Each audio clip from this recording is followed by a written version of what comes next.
देखी भैया, हम भोजपुरी गायक बबुआ मुन्ना हिमाद्री एंटरटेनमेंट के माध्यम से फिर से आप सबके बीच में एगो भोजपुरी सुपरहिट गीत लेके आयल बानी।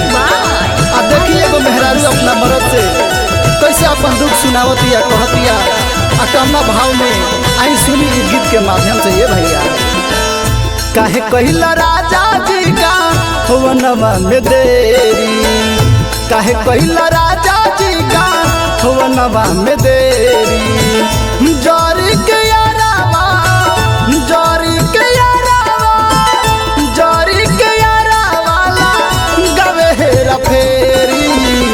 काहे कहिला राजा जी का हुवनवा में देरी, काहे कहिला राजा जी का हुवनवा में देरी, काहे कहिला राजा जी का हुवनवा में देरी।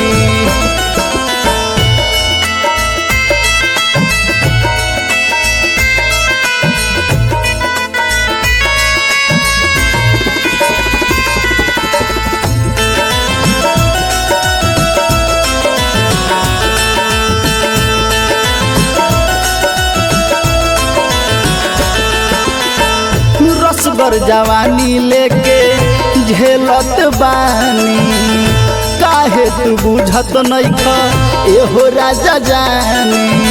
ए राजा जी खड़ तू न बुझब त दुख के बुझी हो। रसगर जवानी लेके झेलत बानी, काहे तू बुझत नइख एहो राजा जानी। फोटो तोहार देखी, फोटो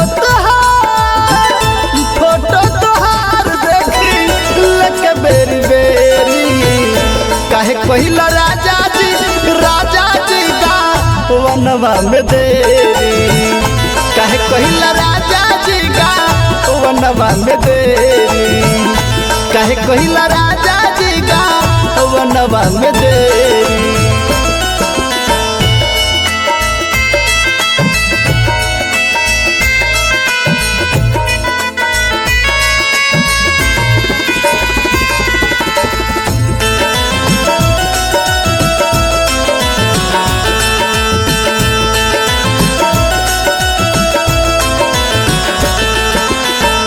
सनदीप सवरिया सैया छुटल नहीं हरदी, छोड़ी के चल गईला काहे तू बेदर्दी।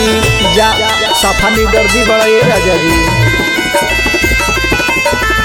सनदीप सवरिया सैया छुटल नहीं हरदी, छोड़ी के चल गईला काहे तू बेदर्दी। बाबुआ मुन्ना, बाबुआ मुन्ना, बाबुआ मुन्ना दुखवा पूछ बेरी बेरी, काहे कहिला राजा जी का वनवा में देरी, काहे कहिला राजा जी का वनवा में देरी, काहे कहिला राजा जी का वनवा में